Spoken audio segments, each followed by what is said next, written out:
The Paracave Podcast, proudly brought to you by major sponsor Jack's Pale Ale, exclusively available at Parramatta Leisure Club, Shannon Cooney from Glenmore Park Realty, BTZD Clothing, and the official media partner of the Paracave Podcast, the Parramatta Times. G'day, it's Gus Walland here from Gotcha for Life and Triple M. I'd love to invite you along to the Mental Fitness Gym. Go to the mentalfitnessgym.org. That is a place where you can pick up some exercises to build your mental fitness, to work on that emotional muscle, those muscles in your head that are so powerful. Please come and join us at the mentalfitnessgym.org for all that stuff to build your emotional muscle and your mental fitness.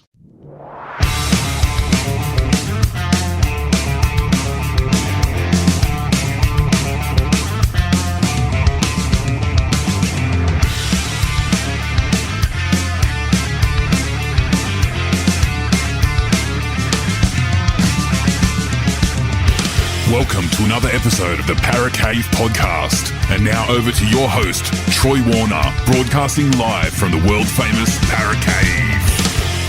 And yes, hello and welcome back to another episode of the Paracave Podcast. Troy Warner here, and that is season 2024 done in the NRL.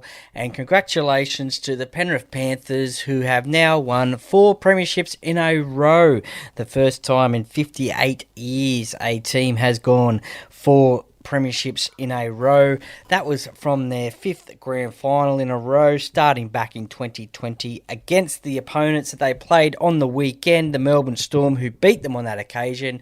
But the Penrith Panthers, they got the job done, 14 points to 6 at Accor Stadium.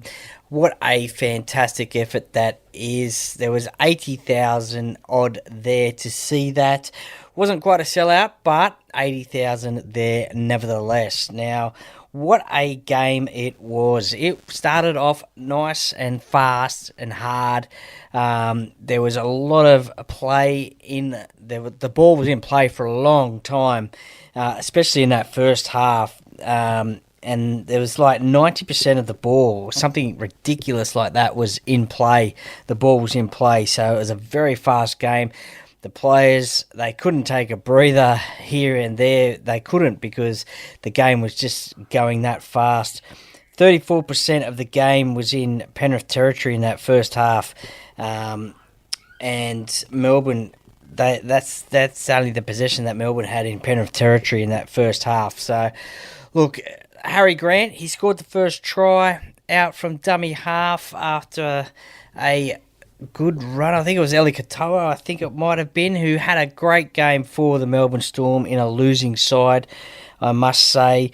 He had a great game, but Harry Grant got the first try. The Melbourne Storm, Nick Meaney converted that one. They did lead 6-0, but shortly after, 4 minutes later, in fact, Taruva, he got his try, his try, the Panthers' first try in the game, to get it back to 6-4. It was a planned move. There is a little bit of social media work going on around by the Penrith Panthers, and if you are not following the Panthers, even if you're not a Panthers fan, I suggest you probably follow them, because they do have some great social media content going out there. And if you have a look today, especially on Instagram, it's probably floating around everywhere, the Taruva try. That was a planned move. They tried that at training, or they practiced that at training, and they got the job done in the biggest game of the year. So it just goes to show you that training pays off. So kids, if you are listening to this and you are a rugby league player, practice makes perfect. Training is very, very important. The next try was from Liam Martin in the 38th minute. Now, that one was a pretty good try to Liam Martin, who he did end up winning the Clive Churchill medal for the best player on the ground. He had a wow of a night, Liam Martin, that is for sure. As I said, he got the player of the match, the prestigious Clive Churchill medal. A lot of people thought maybe Isaiah Yeo was very close to getting that, but you couldn't disregard Liam Martin, that is for sure. He scored that try. His defence was rock solid. He just was in everything. He chases the collisions, and we saw that in the fact of the next try, the Penrith try, the try in the second half. The only scoring of points in the second half was, the Panthers got a Nathan Cleary goal right on. That was after. Sorry, that was in the first half to go into 10.6 into halftime. Look, I'm sorry about this, all this confusion, but Liam Martin, he passed the ball out to Alamotti. Out to Leota, who got it out to Alamotti, who scored in the corner for the Panthers. That was the last try of the game. But Liam Martin, wow, what a game. He has deserved the Clive Churchill medal. He got selected again for Australia. He had a wow of a Origin series, that is for sure. 16 runs, 92 metres, but it was probably his defence that was outstanding. 46 tackles. Now, he did have 6 mixed tackles, but hey, who cares when you make 46, 86.79% tackle efficiency. But when I'm talking about chasing the collision, you could see that in that Alamotti try, because basically the kick went up. I think it was Xavier Coates was underneath it. Liam Martin, eyes on the ball, just kept on running, eyes on the ball, didn't worry about who was in front of him. He just wanted that ball. He won the ball off Coates, and he got the ball to Leota, who, fair play by Moses Leota as well, just getting that ball out to Alamotti, the faster man, and he scored in the corner. So what about that story from Paul Alamotti as well? Unwanted by Canterbury last year due to salary cap pressures and also the acquisition of previous Panthers premiership winner Stephen Crichton. So the Panthers picked him up, and he's played from about mid-season, I think it is. I think it's only been about 12 or so games this year, but it was his first final series. He went really well in the grand final as well. Obviously scored that try, set up that try, was part of that planned move as well for the Taruva try in the first half. But look, he played all right as well. And yeah, a bit of a success story there from, he's only 20 years old as well. He'll probably get a contract extension if he hasn't already at Penrith, but looks like he has cemented that centre spot at the Panthers in 2025 alongside Isaac Tungo as well. Now, a game that he had as well, questions about his defence throughout the season, but pretty rock solid in the final series. In this game here, he made 37 tackles, missed one, 92.5% tackle efficiency there from Isaac. Taruva, he was pretty solid as well on the wing there. Dylan Edwards, look, we know what you get from Dylan Edwards, a previous Clive Churchill medal winner. A lot of sort of doubts were over him as well in terms of his knee as well. So he was probably playing a little bit injured as well in this final series, but he certainly wasn't showing it at all. And definitely not, because 28 runs for 246 metres, 87 kick return metres, 81 post-contact metres. Jerome Luai, well, he probably didn't run as much, probably didn't need to as well, as much as Nathan Cleary. Nathan Cleary, 212 metres for 29 runs for 212 metres. So he did see a lot more running from Nathan Cleary. And look, going into that game, everyone was talking about his shoulder, even his hand as well, that was strapped up against the Roosters. The Sharks. I get my teams mixed up. It's been a long season, listeners. Sorry about this. Against the Sharks, and we saw his hand strapped up as well. Questions throughout the week of the grand final to Nathan about that hand and also his shoulder as well.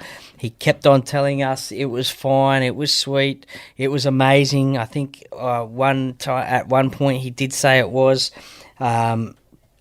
He came through the game. I think there was a point in there where he did touch his shoulder, and I'm guessing the Penrith fans held their breath as to what was going to happen from that. But he came through the game, had a wow of a game as well, controlled the game along with Jerome Luai as well. And I think a lot of people also did say that he could have possibly won his third Clive Churchill medal. That would be absolutely unbelievable if he did. But Liam Martin and probably Isaiah Yeo were probably just a little bit in front of him. One player that I was impressed with and has now gained Australian selection in the Pacific Championships is Lindsay Smith as well. He had a big game as well, and we've seen the rise of him over the last couple of years. 16 runs, 133 metres, and tackles. 30 tackles made, only 2 missed as well. So that's probably the reason why Mal Meninga has chosen Lindsay in the Australian side for the Pacific Championships that are coming up later this month. So congratulations to him. And he had a great game off the bench, as did Liam Henry, the young fella playing his first grand final in the NRL. 27 minutes he had. Scotty Sorensen, a big effort from him as well. Hasn't played for a few weeks now. Didn't play in the final series, only played in the grand final. 17 runs, 123 metres. He had a dodgy hamstring, I think, coming into this game. But Coach Ivan Cleary showed him faith and selected him. I think it was mid-Saturday, that Ivan confirmed that he will be playing in the grand final. And after having a couple of weeks off with a hamstring injury, we all know what hamstrings are like for footy players, and especially in a big game as well. If your hamstring goes, well, then he may have felt that he let the team down, but he knew what he was doing.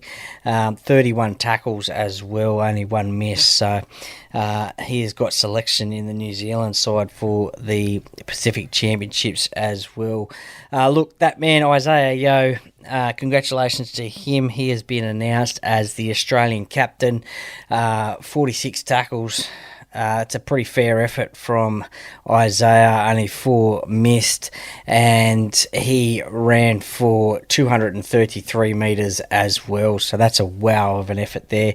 As I mentioned before, a lot of people thought that he potentially could have been the Clive Churchill medalist, but very close second indeed he was. But congratulations to him. He has been selected as the Australian captain for the Pacific Championships, replacing the James Tedesco, who didn't get selected. Brian Toto as well. Still a pretty solid effort. These wingers ran for over 200 metres for Penrith. They were getting involved in the hard yards because, as I said, that was a tough game. That was a tough start, very fast start. The forwards, they were getting very tired, but you saw from both Melbourne and Penrith, especially the wingers, they were the ones getting involved, taking those early hit-ups in the sets. Brian Toto, who left the field, he only played 57 minutes, but he did leave the field after that with a knee injury, but still ran for 22 times for 213 metres. So a huge effort from him as well. James Fisher-Harris, it was his last game for the Penrith Panthers before he moves on to the New Zealand Warriors next year. So haven't they got a bye for next year, and won't the Panthers miss him? That is for sure. Really solid game again from him as well. So, look, there was probably class across the park for the Panthers. They just kept on running the ball up the middle of the the Melbourne side, tired them out, frustrated them. The Melbourne team, they made errors. Nick Meaney, he had a bad night with everyone running at him as well. 8 missed tackles throughout the game. Jerome Hughes, we didn't see his running game that he was known for throughout the year. Only 14 runs for 115 metres. And not like Nathan Cleary, his opposite number 7. He was kept a little bit quiet, I thought, by the Penrith side. They obviously knew how good a player he was, the Dally M Player of the Year, and he was a threat. Cameron Munster, he tried hard all night. Again, we saw the running game from him as well, 22 runs for 181 metres. And as I mentioned before, the 2 wingers for Melbourne, they were doing the hard yards as well out of their own end. Will Warbrick, 19 runs, 185 metres. He did do 1 error. Xavier Coates, 20 runs, 211 metres. Did cough the ball up at one stage, I think it was. And also, as I mentioned before, that Liam Martin, he caught the ball off him as well to lead to that Alamonte try. Harry Grant, look, he scored the first try, and look, he worked his butt off as well. 59 tackles in the game. I think it's like the equal second record in the NRL in a grand final. I think Nathan Highmarsh is up there as well with 59 tackles in a grand final. That was in 2009, but Harry joins him, and there is one other, I think, as well. There is one more that has overtaken him in that, made 61 tackles. I think it could have been Cameron Smith in a grand final.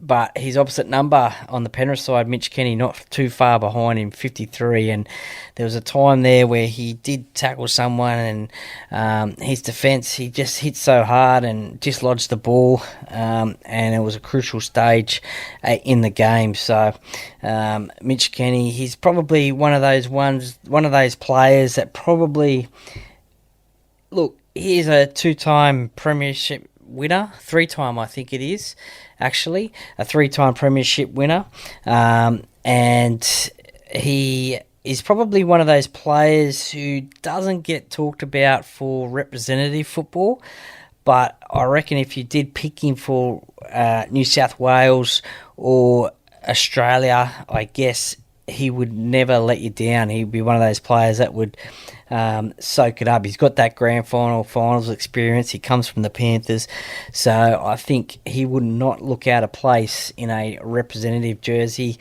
It's probably a little bit of a tough time at the moment coming through for him, with a couple of others in front of him at the moment in that hooking position, like Harry Grant, like Reece Robson. We do see for Australia, Ben Hunt sometimes go into that hooking position, but look, I tell you, if any of those 2-3 aren't available, then I'm dead set certain that Mitch Kenny would get selected for sure. And look, that's probably a little bit like what Dylan Edwards had been facing in the previous years. Maybe not so much now, because he is the number 1 fullback in the game. I guess it probably is a little bit of controversy there, which I'll get into in another podcast about the Australian team. But just quickly, James Tedesco was the Dally M fullback of the year, but what can you say? Dylan Edwards is a 4-time premiership winner, made his Origin debut this year in game number 2, was selected in game number 1, but had to pull out due to injury. James Tedesco played game 1. Made his Australian debut last year in the Pacific Championships, but this year, that was on the wing, but this year he gets to play in the fullback position for Australia. Eli Katoa, he was probably the standout player, I think, for the Melbourne Storm. You saw sometimes when he got the ball on that edge, he looked like he was going to make a break. 14 runs, 135 metres. He was the main run getter in the forwards for Melbourne, playing again in his first grand final, as a lot of these players were. There was only 4 players in the Melbourne side who had played grand finals before. Interesting one there for Melbourne. Tui Kamikamica only played 17 minutes in the whole game. Didn't come back on after his first stint. That just probably maybe tells you how fast it was, I guess. He was the lowest player in terms of minutes played in the game, except for Lazarus Va'alipu, who only played 9 minutes. So potentially he could have got a little bit more game time. Look, a big game for him because it's only his 7th game in NRL, and it's a grand final. So the Melbourne Storm, the big obvious one there is the fact that they did miss Big Nelson and Sofa Solomona. Would it have changed the result in the game if he played? Look, who knows? Because, look, the speed that the game was played at, it would have been interesting to see how he went. But all the commentators on the Channel 9 coverage just could not believe how fast it was and how much that the ball was in play. It was basically sort of non-stop. Look, a lot of people would say 14-6, yeah, that's a pretty boring game, but look, there was some tactics used, the kicking games of both sides. Melbourne tried to kick to Taruva most of the night, I think it was. They had their faith in him maybe dropping the ball, I guess, but he was quite solid in that regard. Now, look, it was the first time in history, 117 years, that a team has worn a pink jersey in the grand final and won. Obviously, Penrith being the lower ranked team, they finished their regular season in position 2, had to wear their away / alternate jersey, I guess you could call it as well. First team in history to wear a pink jersey in the grand final. Sort of breaks up the premiership photos, doesn't it? All 3 have been the black jerseys in the past. This one's a pink one. So, look, it will be a collector's item if you do get into that grand final merchandise, and if you keep it for a long, long time. And look, out of that grand final, 8 players have played in all premiership teams for the Panthers in this four-peat. So Dylan Edwards, Brian To'o, Jerome Luai, Nathan Cleary, James Fisher-Harris, Isaiah Yeo, Liam Martin, and I think Moses Leota as well. I think they're the one. That's the 8 that have played in all 4 grand final winning teams. So look, a magnificent effort there, and 4 premiership wins. That would be that is amazing, and especially in a row. So look, a rude opportunity for the Melbourne Storm. They had a fantastic year. They did finish the season minor premiers, but this is the game that they want to win. They want to win the premiership. They, like the Roosters, like the Panthers, they are in this competition to win premierships. So it was a very dejected change room after the game. Look, there was a few controversies to come out of the game. One of the missed opportunities I thought from Melbourne was they didn't run to the other side of the field, to the right hand side of the field. I think it was Alamotti. He switched sides of the field when To'o left the field. And I think Luke Garner went into the centre position. I thought maybe Melbourne could have attacked that side of the field a little bit more, but they just didn't have the ball. Penrith had 55% of possession in the whole game. had about 6 extra minutes. Their completion rate was outstanding, 86%, 38 out of 44 sets. They only had one more set than Melbourne. Melbourne had a completion rate of 81%, but they had one less set, but they dropped the ball, or incomplete sets, 3 times. So that was a missed opportunity. The kick out on the full from Ryan Pappenhausen after Taruva's try, I think it was, that was a costly error. Now, look, a lot of people have told me, or a few people have told me, and they thought that Sorensen didn't have his foot on the ground and had his foot up in the air when he caught the ball. Look, I don't know. I guess maybe that could have been one that Penrith got away with, but the referees didn't see that. Maybe that was a real split decision right at the time. I guess the touch judge was right there as well, so he would have seen that. I guess the bunker could review that one as well. Now, speaking of the bunker, the Jack Howarth no try. Now, look, that was an interesting one, wasn't it? There was about 4 or 5 Panther jerseys in and around the ball when Jack Howarth went over the line. Now, there were some replays on Channel 9 and also at the ground, I believe, that it did look like Jack Howarth got the ball down. And look, I was one of them as well. I did think that the ball touched the ground, and there was vision that the ball did touch the ground. I thought that myself. However, the bunker, they had many more angles to look from, or look at, and also in 4K technology, so better vision, which they did see an arm up under the ball, so they did not see that it touched the ground. Look, I swear Jack Howarth, he probably thought that he scored the try. I thought he scored the try. Many people did think he scored the try. After the game, it was shown, there was the journalists, because no doubt they were going to talk about it as well. They were taken into a room and shown by the NRL those different angles, and even Melbourne officials did go into that other room and they did agree that it was a no try. A little bit of a, I guess you could say, turning point in the game.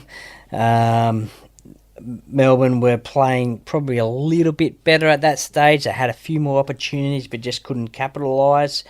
The other big issue that came out of the game, but it has been cleared now, so there'll be no more talk about that. There'll be no more charges, anything about that. Or there was no charges laid because Cameron Munster, he was cleared of biting Paul Alamotti, so he had to make a claim on the field, and it did go on to a report, but it was pretty quickly sorted out by the NRL. Cameron Munster swore blind that he didn't bite Paul Alamotti.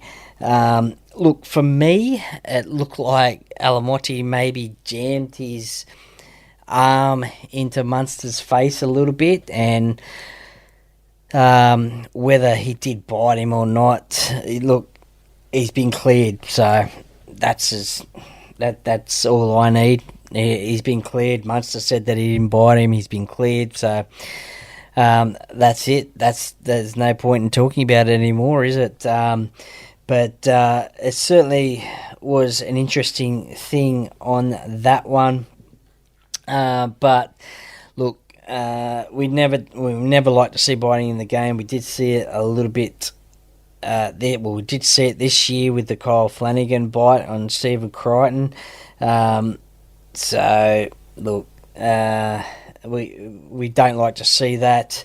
But I guess again, two different situations anyway. But Cameron Munster, he was cleared of that. But certainly it wouldn't have been something that he would have liked hanging over his head in the game, I guess. but thankfully he was cleared of that. So look, a great grand final. I hope that even if you're not a Melbourne Storm or a Penrith Panthers fan, that you enjoyed that one. Look, as I said, 14 points to 6. It probably wasn't the highest scoring game. I think I did tip Melbourne to win 24-16, so I was expecting a few more points to be scored in the game. But this is what you get when you have the best two defensive teams in the competition. Unfortunately, Melbourne's defence on this occasion just didn't hold up, and the Panthers were able to score more points than the Melbourne Storm. Look, congratulations to Ivan Cleary. This is now 4 straight premierships that he has won as coach. It was his 6th grand final. He had one with the New Zealand Warriors in 2011. 5 now with the Penrith Panthers. And look, where does he rate?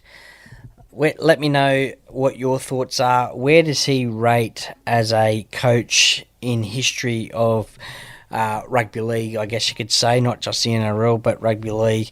Obviously, you have Wayne Bennett up there, Craig Bellamy, who coached his 10th grand final, Jack Gibson as well, the super coach. But where does Ivan rank? Surely, I guess a lot of people would probably say that he's a little bit underrated as a coach, I guess, because when we do talk about the super coaches of rugby league, we do talk about those ones that I just mentioned: Jack Gibson, Craig Bellamy, Wayne Bennett. But surely Ivan Cleary would probably have to be spoken about now after taking a team in the salary cap era to 4 premierships in a row. So, look, where will it end? Will the Panthers get 5? Look, to get back-to-back premierships is always hard. We've seen that before. The Parramatta won 3 in a row back in the 80s, 81, 82, 83. Then Canberra, they won 2 in a row, I think it was. Canterbury, they won 2 in a row, 84, 85. Couldn't get the third. And then Canberra, they won 2 in a row, 89, 90. And then Penrith beat them in 91, their first premiership ever. Then Brisbane won 92, 93. The Roosters, they won 2018, 2019. I think Melbourne and Manly had a few split in that time. We do know that the Storm had some stripped as well. Can they go 5? We thought that 3 in a row would be hard.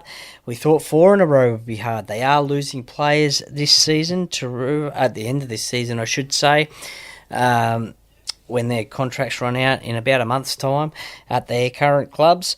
Taruva, James Fisher-Harris and Jerome Luai as well.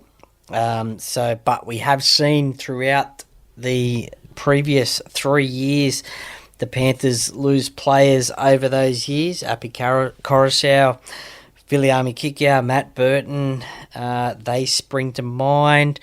Jamin Salmon as well. Who else comes to mind as well as big name players or players that have left the club? There's probably a lot of players that have left the Panthers club. There's probably more. Let me know what they are. And they have gone on to win 4 premierships in a row. So can they do 5? That is the question. As of recording today, they have withdrawn from the World Club Challenge.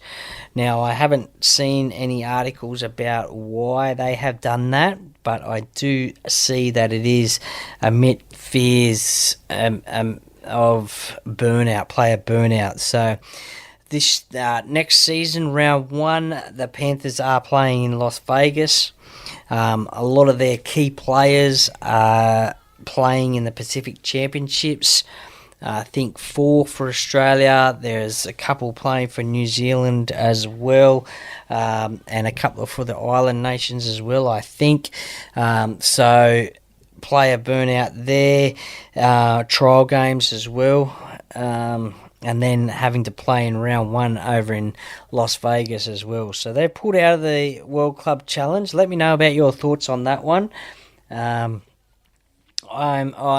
thoughts on that one is I guess a little bit disappointed, but I can understand why. But we have seen the Panthers side with their champion players out of the side, e.g. Nathan Cleary, Jerome Luai, as well.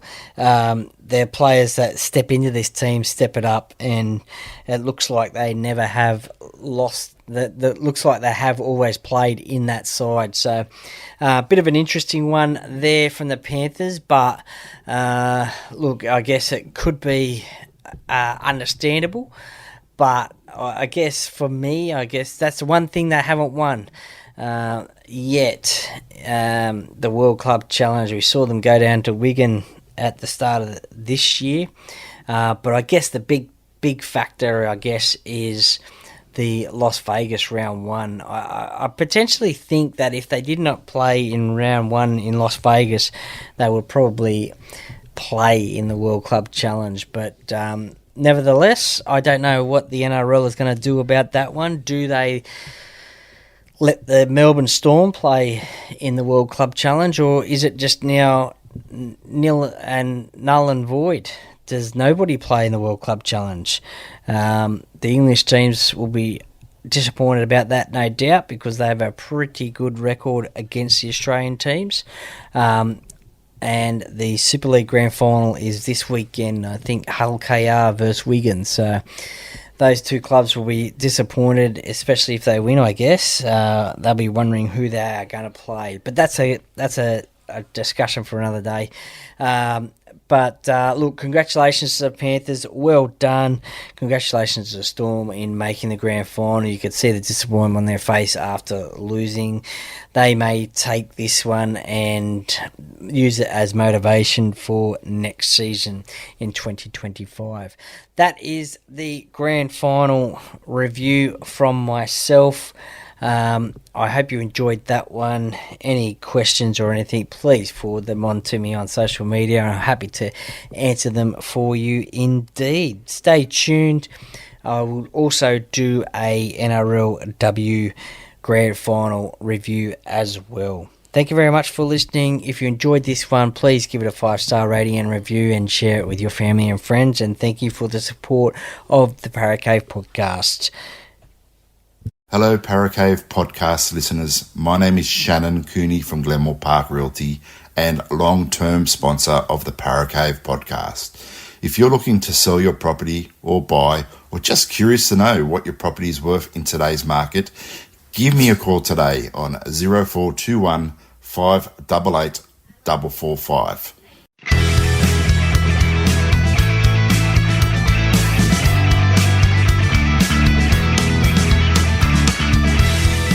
Thank you for listening to another episode of the Paracave Podcast. See you next time.